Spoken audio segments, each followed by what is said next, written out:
to joining us again here for part four of our Metri Tree Masterclass. We're joined by, I think most of you familiar with Ollie, but we're joined with Ollie Hughes, founder and CEO of Count. How you doing? Hello. Sorry. Yeah. No, good. Thank you. Had a bit of a biking accident on the way here while I'm in London, but I'm okay. I'm okay. Everyone it has to happen to everyone at some point, I think is the rule. It's a question of when rather than if. Yeah. Absolutely. Yeah. Well, thank you guys for joining today. I'm just going to tee us up and just remind us where we've been over the last 2 weeks with this masterclass before kind of letting Ollie dive into operational clarity. So yeah, we wanted to run this masterclass just because we've been getting a lot of questions about Metri trees, what they were, how they worked, how to start making them really practical questions to really theoretical things. And so we wanted to cover a lot of ground here, which I think we have. So just kind of want to touch base on that. So we started last Tuesday. We're joined by Ergis Shablati, who is he's a blogger, he's an author, someone I think we've all kind of seen his posts on LinkedIn and things like that. And we talked about what metric trees are, what are the bounds of them, what are kind of the theoretical principles behind them that make them really powerful, which I think laid the groundwork really well for the next couple sessions. So on Thursday last week, we started building a tree live. We were joined by Matthew Brandt and Sarah Sabzakari, who I think's out today. Hello. And yeah, for that, we were covering really practical questions. So, what does a project look like if you're building out a metric tree? How should you think about your approach to this? How should you think about putting together metrics and talking with stakeholders and just, what is the kind of actual coding look like in that perspective? And then on Tuesday, we were joined by a few people who have lots of experience doing this themselves. We're joined by Callum Ballard of Amaze, Michael Rogers of Bumble, and Will Mahmood of Mubi, who have had extensive experience putting this in real life. So we got to talk to them about really practical things like how did they get buy-in and approval, and how did they start this, and what kind of is the impact that they've seen metric trees have. And this session, I think Michael teed us up for it really well at the end of Tuesday's session when we were talking about the impact of metric trees, and he said, a big part of this is just making the business seem really easy, making it seem obvious, making sure everyone understands how the business works, what are the levers that we can pull. And I think this speaks to this idea of operational clarity. So I wanted to have Ollie on today to talk about, beyond metric trees, what else can we be doing to kind of continue this idea and continue adding value in this way.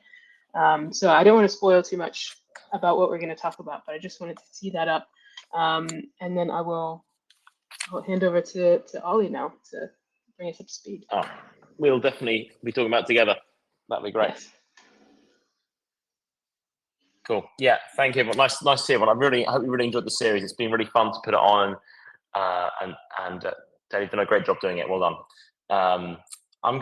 I'll just share my screen. What I wanted to do, maybe I should tee this up beforehand. So metric trees, I hope you know by now, is a really, really powerful mechanism for getting your business clear on its growth model, understanding its metrics, the relationships of metrics to each other, and how those metrics drive growth and drive towards outcome. And they are a really powerful mechanism. But we would, as Taylor alluded to, say that metric trees are part of a wider story. And the wider story is like, what is the way that data teams can provide the most value to their organizations? And often, one of the things I recognize, my co-founder and I and Taylor and the team have realized as we've gone on this journey is that it can be difficult as a data team to know your role and know how to add value. That the data teams have a really difficult job because unlike other functions like sales or marketing, where the expectation of what that department is doing is clear and sort of there's an industry-wide understanding, data teams, the role is often less well understood as an industry, and it's more about filling the gaps. And so as we've been building Count, really thinking through what is the operating model that we think is the most important way that data teams can drive value. How can data teams have a standardization about what their role should be, which can and they can use and articulate to the business in the way they work, and their objectives to help the business understand how to work with the data team, what the data team can do. And that's been a project that we've been doing over a number of years. And more recently, we've been working with a number of people to create this framework of value, like what we think are the tenets or the principles of high value data teams, of which metric trees form a big part. But I wanted to use this chance now to, with Taylor, to talk through the wider story, the way that metric trees sit in this wider value framework for data teams, and the way that metric trees can lead to other areas of change where data teams can drive value. So to do that, I'm going to just share my screen and walk through this presentation, which we will definitely send you at the end of the workshop. If you're in our newsletter, you'd have received this yesterday anyway, so you may already been looking at it. I can see some people are already in here, and hopefully we'll make sure you have a copy yourselves. And this just really is a presentation we pulled together to set the scene for what we think a high value data team can be, and where, I guess, as we'll go through, where metric trees fit in this wider framework. As I said, the introduction to this project has been very much focused on what is it that makes a data team the most valuable to the business. And we think there are 4 fundamental principles to that. And we're grateful as well for the number of people we've interviewed and worked with on this. There've been a huge number. I think we've done over 75 to 100 interviews with different data leaders about this. And these are only a few of the people who've been willing enough to kind of put their name to this document as we've gone through. Taylor, is there anything else I should think about before we move on to sort of go through the different tenets? No, I think that's a good introduction for sure. Sets the scene. Cool. So I think some people often ask me, what is it that we're trying to achieve with the tenets? If I was to describe what a data team is, what does a high value data team look like different to those who are struggling to drive as much value? And actually, I think the definition that the sort of analogy I would speak to actually comes from psychology, weirdly. The way that we often see data teams operate in a sort of negative sense can be where the relationship between the data team and the wider business has what's called in psychology terms a kind of parent-child relationship, where the business dictates the way that relationship works. There is a power dynamic between the business requesting and working with the business and forcing the data team to work a certain way, which may not be the best way for the data team or the business to work. And that relationship can be quite a tense one, quite a low trust one. And what we see and what we believe this framework helps to do is to move the data team to being a much more of an adult relationship, where the data team operates more like a critical friend of the business, helping business to grow, but also doing things to help the business grow that the business may not expect. So we talk in this presentation about the service traps. These are the ways of operating which we believe we've seen again and again with empirical study, I guess, that we think emphasize the parent-child relationship. And there's 4 of them, and they're kind of, we can go through each of those 4 now. But these are the dynamics which we believe undervalue the skill and the influence a data team can otherwise have. So let's go through those 4, and then we can move on to explain the 4 tenets that we believe lead to a kind of adult-to-adult relationship, and we'll go through more examples of that. So that's how I was hoping to structure the session. Getting questions as we go will be fantastic, but we'll also make sure we have time at the end to do that. So here are the 4, we call these traps, basically service traps. These are things which, as I said, we think emphasize that parent-child relationship and make the data team run to the tune of the wider business. So the first one of those is drowning the business with information. The idea of that the business keeps asking for information from the data team, and the data team keep providing it, and that continual provision of the information without any recourse leads to confusion, operational bloat, and a fragmented understanding.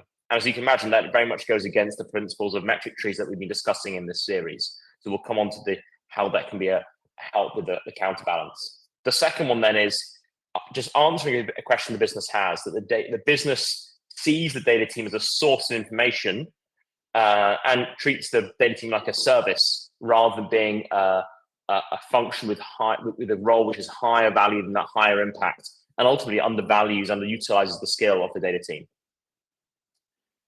The other way that the data team can be undervalued and have a sort of a power dynamic difference with the business is by the data team putting up barriers between the business and the data team. It's a very understandable reaction to when you get swamped with questions to try and create processes and formalize the way the business and the data team work. Sometimes that is a requirement and are useful, but it can also make the data team feel more like a black box, and again, just minimizes the role it can have in the wider business. And the fourth one, which is also a temptation and a thing that's very easy to do, is to focus on tasks which have diminishing returns of value, or the business doesn't even understand.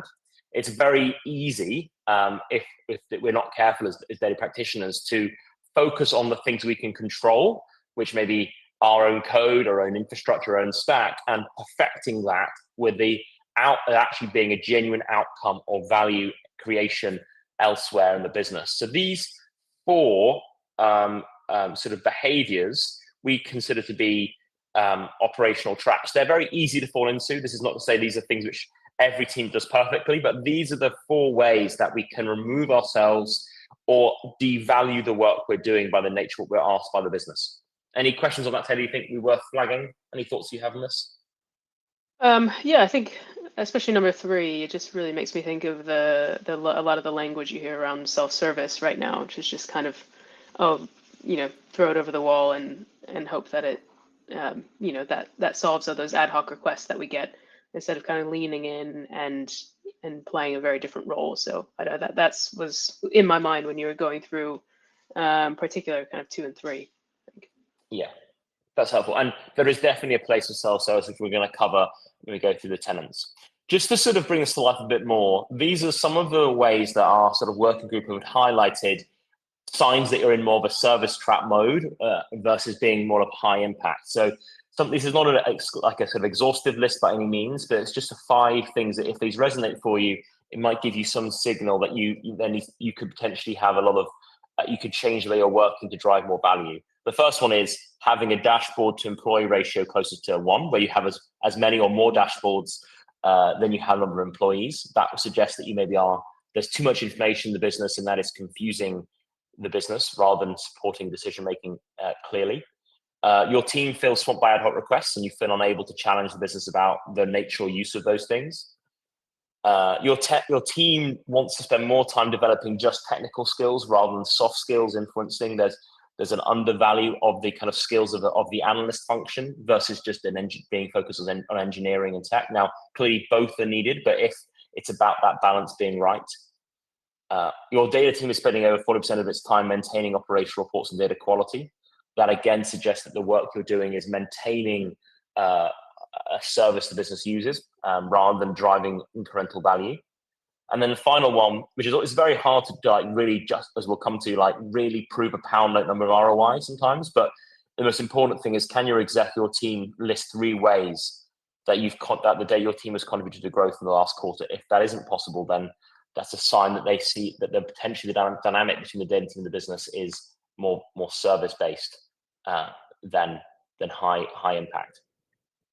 So what's the alternative to this the service way of working, and what do we think are the principles that we see both in our customers that count and more widely that we think define the way that data teams can drive real impact into the organization, really change the way, make themselves critical to the way the business is growing and understanding itself. These are the 4 tenets, and I'm actually going to go through these 4 one by one, and then I can show how these all fit together with examples as well. So there's 4 of them here. First one is seeking operational clarity, which, as we'll come to, we've been discussing already in this series. And then the other 3, which are maybe new and we'll touch on as well in this session, is solving business problems, minimizing time to decision, and then measuring yourself. Now, so far this series, we've been really focusing on metric trees, which very much sits in the operational clarity bucket. So I'm going to focus on that first, make sure we understand that principle as a whole, and then explain how seeking operational clarity is a linchpin of how to move into these other areas of value that a data team can have. So hopefully that makes sense as a structure. So let's go. So firstly, let's talk about operational clarity. So we've obviously been focusing a lot on the power of metric trees, how metric trees can help clarify your growth model to the business, help formulate an understanding of what what's driving performance, and making the business feel simple. And that is a very, very powerful way of seeking operational clarity. But stepping back, there is the concept of operational clarity is broader than just metric trees. The data teams that we see driving real impact and being at the core of the operating model of their business, their view is that they are constantly ruthlessly prioritizing what information is in the business and the simplicity of how well everyone understands what's going on. So they're focused on creating the best common and operational context with the least amount of information, creating a real signal from noise. So this means that these teams are working with the business to clarify the levers of growth. Metric trees are a great way of doing that. But they're also helping the business understand priority areas of focus, and even just making sure the way they're communicating and any work they're doing, it's done with clarity and conciseness in all ways. They're working as hard to remove information from the business as they are to create new ones. And the benefit of this is that you're going to have a faster and more nimble organization, which is like focused on the key priorities. You've got greater organizational resilience because you've got a more collaborative working culture as you understand how everyone's role fits together. And by having a common operational context, everyone is pulling together in the same direction. And in contrast, as we discussed before in terms of the traps, seeking operational clarity is about having the little amount of information you can get away with to make sure everyone understands what's going on. And that's in contrast to just providing the business with information as they request it.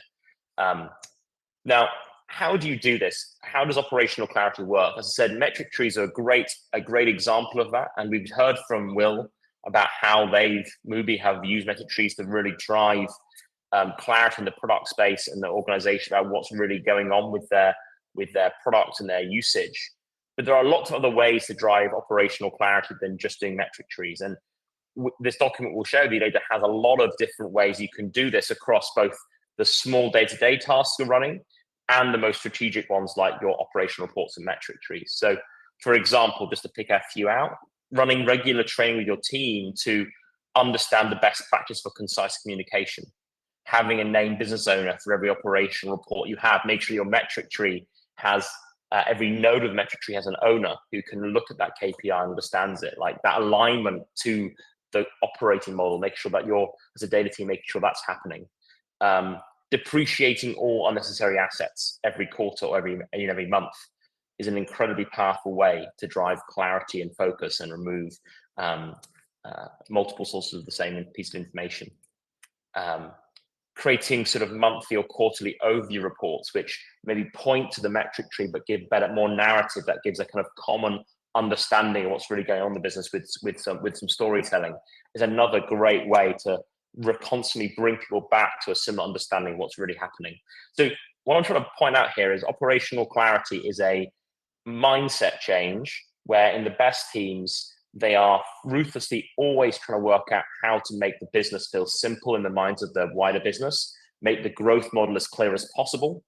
And metric trees are one of the best ways to do that, but it goes beyond just producing a metric tree and moving on. It's about the continual pruning of that metric tree, refining it more, and just in the way that you're communicating day to day, making sure that everything you're doing is providing clarity rather than confusion. What do you think, Taylor? How does that sound? Well, yeah, I think we know I'm behind it, but I did want to bring up something that I think I've heard when we kind of bring this up, especially around the idea of metric trees. If we imagine, we're going to build one for the marketing team, and we go ask them what are the metrics that they care about, and they don't really have a good answer, and suddenly it's kind of up to the data team to step in and help them find a good answer. I think one of the kind of things that I've heard is say, well, that's not my job. It's not a data person's job to necessarily define what marketing metrics should be. It's not, that should be something marketing should do. And so I think there's kind of this pushback of, why should I in data have to step beyond what I normally consider my area to do this kind of thing. I don't know if you have any kind of thoughts for that type of situation, but I think it's likely in an operational clarity sense that something like that might come up. You're going to have to kind of step beyond the normal bounds of responsibility. Yeah. I think that's essential, actually. I think a lot of what we're describing here by getting to sort of an adult like critical friend relationship is that you're no longer just filling the gaps that's left by other departments, that you're taking ownership for what the business needs. And because the data team has that complete oversight of all the data in the business, often the role is best suited by you, often to clarify and question and enable the business to see where there's confusion and lack of clarity. And if you don't lean into that when you see it, then you're undervaluing the position the responsibility that you have by being having the oversight over all the different processes in the business. Yeah, I agree. We're going to move on. Let's move on to the second. So, as you can imagine, operational clarity is a really important part of the way that the data team can most enable really smooth, well understood business. But there are other tenets which, as we go through, and you'll see, are also equally valuable. And as we'll go through, and at the end, we'll show how these four different tenets work really well together. There's a virtuous cycle of how working on these tenets together drives incremental value. So let's keep going. The second tenet here is probably less controversial, perhaps, to people who've been in data, is the idea of solving business problems. That data teams often, I got into data because I love the idea of problem solving, using data to solve real problems.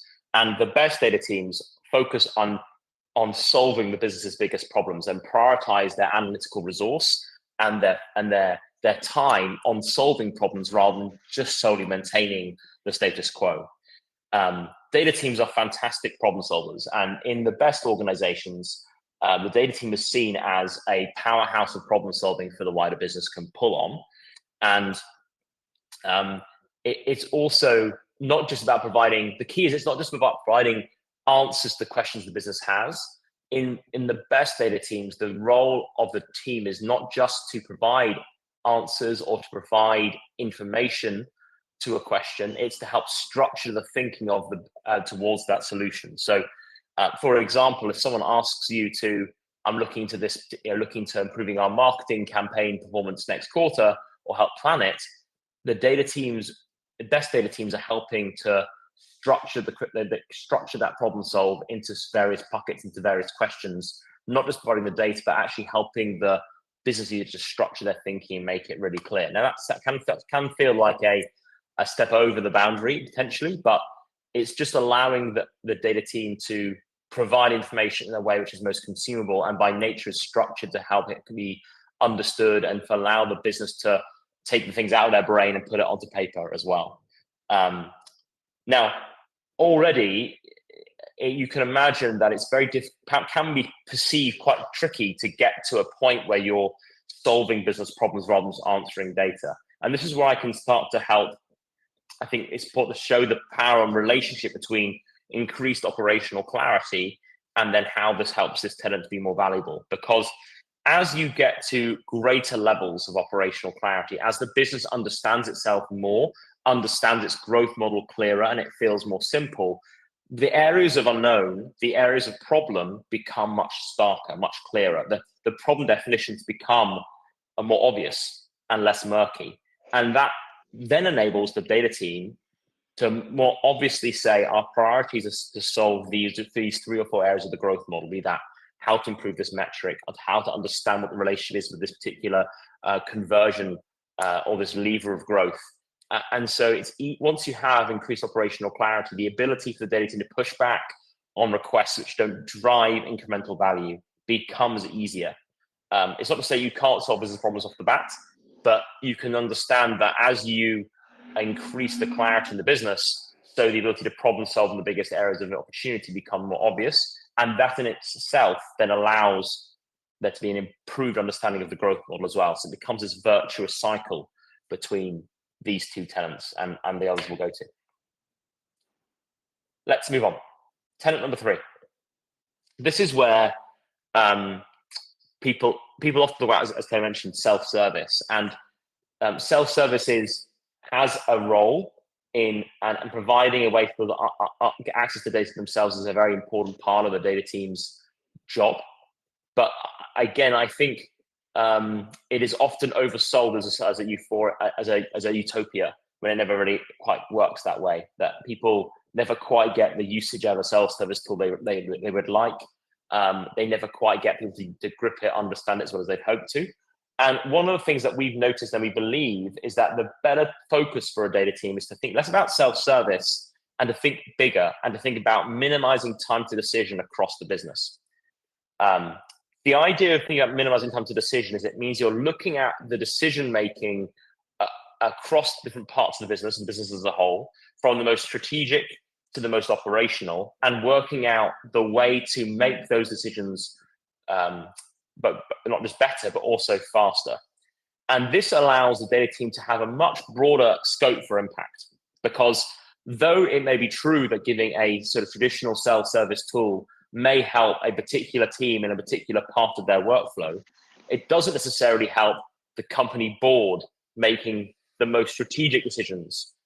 They don't need a self-service tool. They have a different workflow, different decision-making process. And the data team can have as much impact there by providing a pre-read on time, for example, than just providing a kind of a data mart field to serve from. So we really strongly believe in the collective view of minimizing time to decision, because it allows the data team more scope to think about the full range of solutions that might be needed and match them to the full range of decisions that are happening in the business, not just against different decision types, but also by different departments, and thinking about each department separately rather than trying to look for that kind of holistic utopia of self-service. This is a really important way for the data team to drive impact and also look for ways to save time and efficiency as well. So I hope that makes sense. It changes the data team's role from not just minimizing your time serving data, your business on ad hoc requests. It's saying I'm going to lean into the process, not just provide the data into that process, and make that process as efficient as possible to minimize my time, not walking away from the business and putting up barriers to make the inefficient process easier. So an example of that, which is very powerful, which we're highlighting with all our customers too good to go, is the idea of agile working, that using a tool like Count for collaborative problem solving, or even building out an operational report or a metric tree collaboratively, enormously shorter the time to value, because the understanding, the discussion is happening all the way through, and the whole team is moving faster with a greater collective understanding. There are many other examples of doing increased time to decision. Implementing version control data model is a classic example of minimizing time to decision by improving data quality. But it can also be, as I mentioned earlier, sending out a board pre-read 1 week in advance and asking for questions and feedback ahead of the meeting, so version 2 can provide the answers, all the information the board thinks they need to make a decision, for example. So there's lots of ways that you can increase the speed to decision. And I hope what we believe is that the best teams think much broader than self-service and are really thinking about the way they can drive value across all the decision-making flows. I think another. Oh yeah, go ahead. Another way I kind of see this, maybe instead of just contrasting against minimizing time with stakeholders, is also just trying to minimize time for a project. So I see, people say, how do I have so much to do. I'm just trying to get this done as quickly as possible. And I think that kind of mindset also makes it difficult to ask those questions like, okay, well, what are you trying to do with it? Because you see those things as kind of blockers for your ultimate goal. So I think kind of orienting yourself around this, a different objective around like getting to, and not just the best decision, but minimizing the time to get there, I think helps reframe this as not a blocker to getting something done, but as crucial to getting the goal that you're trying to get to. Agreed. That's really helpful.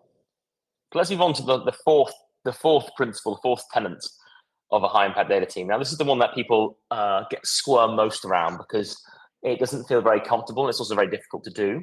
This is the idea of measuring yourself, that the teams who are providing the most impact we see are the ones who are constantly measuring their own internal operations to improve speed, quality, and costs. So, and people often, one of the impetuses for to do this project was when we saw in the market people talking about data team ROI and pointing directly to trying to saving data computational costs. And though that is important, that is a complete minimization of the way to drive ROI as a data team, because in reality, the biggest cost of the data team is in the payroll often. And it's the allocation of time of that payroll, which is either going to drive value or it's going to be maintaining a service function. And what I want to make sure I'm clear with this is that this measuring yourself isn't about providing a pound note ROI number. The kind of paradox of this tenant is the teams who do this or strive to know they're working the most efficient things and the most high value activities and work out even imperfect ways of doing it, never get asked to prove an ROI number by their business because they're just already thinking constantly about how to make their lives better and make their work more efficient. It's a mindset shift thing rather than being a kind of a dollar note or a pound note thing. So what this is about is how can a data team think through task allocation, time spent? Do you have as a team a way of tracking what projects you're working on, which projects are, how much time is spent on maintenance and quality control, the status quo of the operation and the operational reporting you're doing versus doing work on higher value activities which move the business's understanding forwards? Again, you can understand how these two tenets, minimizing time to decision and measuring yourself, can really work together. Because if you have an understanding of where your team's time is being drawn, which teams or which processes in the business are asking a lot of your time, that can be a strong indication of where you might want to get into where you can maybe add impact by improving the process or help the team who's asking for your team's time in a sort of inefficient way, helps you identify where you could work more, what kind of intervention would make sense. So these two tenets have a very strong virtuous cycle as well. The more you understand where your time is going, the better you can potentially help. Not always, but it can help you point to where there might be time to maybe opportunities to minimize time to decision. It's not perfect, but it certainly helps. These two things together really help you to make sure that your team is being as efficient as possible. Again, lots of ways that you can do this, both across technology, processes, and people. So one of the ways that we do that in our product and technology wise is just providing our customers with like really high quality telemetry, so you can see what kind of reports, what kind of actions are being used, how long it's taking to build reports, where's your team spending its time, and where your business is spending time. It can also just be creating a daily, weekly pulse report for each team member, just to help document on a sort of simple cadence, but just for internal purposes where time is being spent. It can also be that every so often, maybe once a quarter or once even half a year, you just have a period of time where you're logging all the requests and projects that as your team is being pulled into, to help you just get an audit of time spent by different departments and different tasks. Alongside absolutely looking at monthly review of computational costs, but it's definitely beyond that as a really important part of it. So lots more examples of this, and across all the other tenants, we have lots of examples that we can share with you after the webinar. But hopefully those three tenants make sense. We recognize that some of these may be things you're already thinking about, like solving business problems, or maybe you're already after a measure where your work is going. But I hope that by painting them as these tenants, what we're trying to show you is that these aren't just one-off things you could tick the box, like a metric tree, job done. These are mindset things that teams who adopt these they're constantly striving to improve the way they work using these tenets as a guide. That is the best way to work. It's a mindset shift. It's a striving always towards it. So how can you start to use these tenets? Well, firstly, auditing your current operation. What we generally see with teams we work with on these tenets is there's usually one tenant which holds back the ability to execute on the rest. So for example, if you're in this webinar series here, maybe the idea of operational clarity is what we really think is needed to drive a business forwards. And by doing metric trees, by making the business feel simple to the wider organization, that will then, by doing that project, you might then find that the next bottleneck becomes, how am I now problem solving on these areas? It enables you to move on to another tenant to drive incremental value beyond that. So definitely don't think about these tenants as being having to be tackled all at once. It's really good to think about it more. Which one of these is the bottleneck on the rest of the way we work? Running workshops to help identify changes that you can make quickly. That's another way of doing it. Maybe some quick wins that you can go away with and think about. Another very powerful way to use these tenets is just to use this document. We've seen it many times. We've been very humbled to see it. that some teams take these idea of these tenants and go back to the business and say, this is the way we want to work with you. This is the way we can help you the most, particularly going to your exec sponsors and your executive team and saying, we need to work in this way to be the most impactful we can be with the resource we have. And that can be a wonderful way to start the conversation, talk about operational clash, talk about problem solving, helping the business see the data team differently and start that journey forwards. The other way that we would like to recommend people use the tenants is to think about them as a framework of value, and therefore making your any technology purchases you do, any team hires you make, to reflect them against the tenants. That if I'm trying to make these outcomes possible, I'm trying to make sure my team can deliver against these 4 tenants, I'm going to buy tools which enable those outcomes, or hire people who can help me enable those outcomes. And I'm not going to choose a tool based on a cool feature. The feature might be an enabler of those tenants, but it's raising the vision beyond just a feature-based purchasing process and thinking more about the operation you're trying to run. Not just making life easier for the data team, but making sure the data team's influence into the business is as big as possible. So those are the tenants. As I said, they have a very interlinked approach. For example, great operational clarity leading to a clear view of the business means you are more clear on the business problems to be solved, and that improves the greater understanding of the growth model. That virtuous cycle is a very, very powerful cycle to build upon, which allows you to constantly improve operation, the business's understanding of itself, but also the ability to have faster decision making by the data team is working and improving this cycle. Is another way, again, to get to better outcomes faster, which improves greater operational clarity. So really, as you can see in this diagram, operational clarity is almost the heart of the data team's focus. It's an enabler of doing all else well, but it may not be the thing holding you back right now. And then there may be other areas as well, but potentially if you're here, then operational clarity is the thing you're most acutely aware of. And that is clarity being the kind of mantra of a data team is a very important ethos we believe in. Taylor, I've spoken a lot. I think is there anything I've missed before we open up to questions? I don't think you've missed anything. Yeah, please do drop any questions you have in the chat. But while we're waiting for those to come through, I had a question for you. It's just if you had a kind of a story or an example you think best exemplifies using these tenets, maybe possibly using operational clarity. I know we talked about movies, but maybe a different one.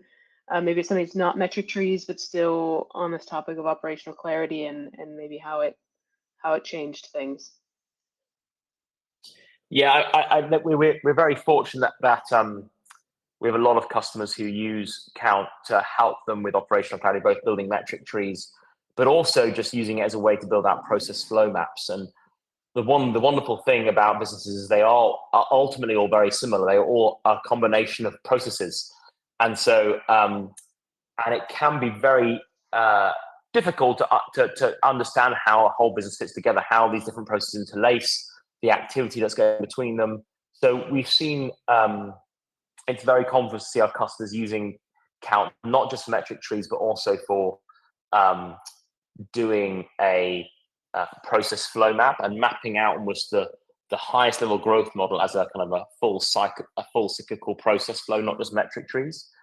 There's been a customer recently who when we went through this with them, they basically completely dropped their own all BI tool. They went to the CEO and said, "This is what we want to do. Operational clarity is what we want to focus on. We want to provide a way for business to have complete visibility of how they all fit together." And they're now building a series of metric trees for every department in their business, as well as having a single high-level metric tree for the entire business, which goes to the board every month, which has like a high-level visibility, and then has metric trees for each individual department as like the second level down of that, which has been amazing to see. To see people looking for that kind of that more impact focused way of working. Yeah. Yeah, I think it is good to think about, yeah, you can do so many things when you kind of aren't restricted anymore by a single type of way of presenting information, like all the flows and process maps and just any process really can be mapped out. And that's just a really powerful way. I guess one other question then is, I guess looking at this, it's easy for this to feel like a big change, like another big thing. And when am I going to get the time to do this and prioritize this on top of everything else? Do you have any kind of tips for somebody who says, like, this all sounds great, but I've got enough on my plate right now. How can I do this easily? Yeah, so the first thing to say is this is not so wherever you are right now, you can make incremental change. The key I think is, what is the North Star that you're working towards, that you're going to keep striving to improve against? What are the kind of principles that you're going to keep working to, I think it's not about making big leaps, it's about making a mindset change and making small steps. And that might be building a metric tree, as we've discussed in the series, as a way to start that process of clarification. That can be often where a lot of people start, but it could also just be, looking at doing an audit of your requests that you're getting from business and working out whether there's inefficiency in your operation, to then buy the time to create space to go after this. It could be that I think you change your prioritization when you think about hiring to maybe finding more soft skill. People have got more experience of soft skills and influence rather than just technical skill. It's worth, as I said, doing that step to think about, where am I really bottleneck most? Not just time, but you can make every decision you're making, you can make with an implication towards increased better value. And I think what I believe from working with hundreds of different data leaders on these tenets is that this is a really helpful North Star to work towards incrementally. Even if you're doing it in small steps, just having a goal is incredibly helpful. Yeah, I agree. I think that like you said before, the mindset shift can be a really powerful way to just reorient yourself. You'd be surprised how many things kind of fall out when you just start to look at things a little bit differently. Well, cool. I don't think there are any questions. At least they're not coming through. If there are, if you do have questions, you can email me. I'll email everyone a recording of this, as well as all the sessions and the link to the presentation. So you can feel free to reply to that email, or you can contact Ollie. Everyone probably knows where to find you. And yeah, thanks. This concludes our 4-part metric tree session. Thank you for being with us. It's been great. Hopefully we can do something else like this soon. Yeah, any closing words from you, Ollie? No, thank you for doing it so well. I'm looking forward to hearing how people get on with it. And if you want any help with the tenets, thinking it through, then you feel free to reach out to us. We'd love to help both on metric trees and the broader strategy piece as well. Yes. All right. Thank you, everyone. Bye. Bye-bye.